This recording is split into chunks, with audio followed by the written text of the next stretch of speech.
स्वतंत्रता सेनानी नेताजी सुभाष चंद्र बोस ने भारत को आजादी दिलाने में महत्वपूर्ण योगदान दिया है। उनकी मौत 1945 के विमान हादसे में बताई जाती है। लेकिन इस पर भी सवाल खड़े हो रहे हैं कि क्या वाकई नेताजी की मौत प्लेन क्रैश में हुई थी। आखिर क्यों उनकी मौत एक रहस्यमयी बन गई, ये सवाल सदियों से हमारे इर्द गिर्द घूम रहे हैं।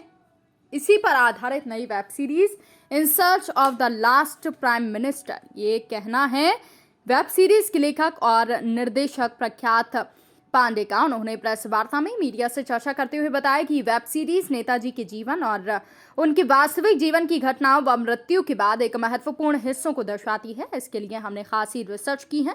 ये एक पीरियडिक ड्रामा है जिसमें 1940 और 70 के दशक के युग को देखा जा सकता है। सीरीज में एक्टर अनूप जोशी, प्रतीक दीवान, संजय मेहता मुख्य किरदार में नजर आएंगे। और मैंने आपको बोला कि मेरे हिसाब से और फिल्म के हिसाब से भी 1945 के प्लेन क्रैश में नेताजी सुभाष चंद्र बोस की डेथ हुई नहीं थी। प्लस ये प्लेन क्रैश कभी हुआ ही नहीं है, डेथ तो बहुत दूर की बात है। अच्छा, फिर आपने लिखी भी, डायरेक्ट भी की है। हाँ जी। तो इसमें चैलेंजिंग क्या था?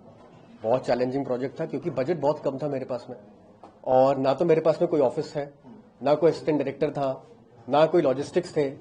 मैंने ही सब चीजें मैनेज करी हुई है। चाहे मैं मुनीम भी बना हुआ था, मैं एक्टर्स को भी मैनेज कर रहा था, कौन आ गया कौन चला गया क्या हुआ। तो ये होल सोली मैंने और एक आध दो लोगों ने और मिलकर अपने कंधों पे ये प्रोजेक्ट को खड़ा किया है, और बड़ी मुश्किल से किया है। बहुत टफ शूटिंग थी।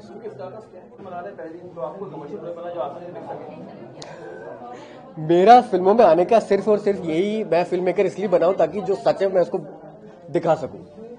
आगे भी मैं जो फिल्में बनाऊंगा वो ट्रुथ पे ही बेस्ड होंगी और सच्चाई ही दिखाएंगी। तो मैं कमर्शियल एंगल को देख के सिनेमा नहीं बनाता। मुझे और भी बहुत कुछ मैं जिंदगी में कर सकता, तो मैं फिल्में सिर्फ इसलिए बनाता हूं ताकि लोगों को अवेयरनेस पैदा कर सकूं कि सच क्या है। आपको लगता है फिल्मों को कमर्शियल आर्ट बांटना सही है? क्या आपको लगता है फिल्मों को कमर्शियल आर्ट कैटेगरी बांटना सही है? देखिए, अगर मेरे हिसाब से माने और अगर आप सत्यजीत रे कहा करते थे कि सिनेमा जो है वो कमर्शियल आर्ट है, उसको आप आर्ट या कमर्शियल दोनों में अलग अलग नहीं कर सकते। It is an commercial art. इसमें क्या दिखाया आपने? क्या 1945 के प्लेन क्रैश में एक थ्योरी है कि 1945 के प्लेन क्रैश के बाद सुभाष चंद्र बोस की डेथ हुई उसी में। पर क्या सचमुच ऐसा हुआ था? क्या सचमुच नेताजी की डेथ 1945 के प्लेन क्रैश में हुई थी? और अगर नहीं हुई थी तो वो कहां थे? और अगर थे भी, छुप के रह भी रहे थे, तो वो बाहर क्यों नहीं आए? उसको हाईलाइट करती है, नेताजी की डेथ मिस्ट्री को हाईलाइट करती है फिल्म। दूसरा, इसका जो टाइटल है द लॉस्ट प्राइम मिनिस्टर, वो इसलिए रखा गया है क्योंकि हमको जो इंडिपेंडेंस मिली है हमारी कंट्री को, वो नेताजी सुभाष चंद्र बोस की वजह से मिली है, आजाद हिंद फौज की वजह से मिली है।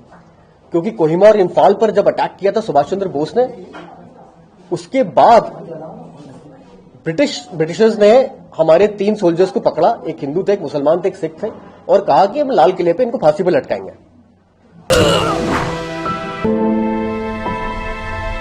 अगर नेताजी बाहर आ गए तो पूरा कलकत्ता जल जाएगा।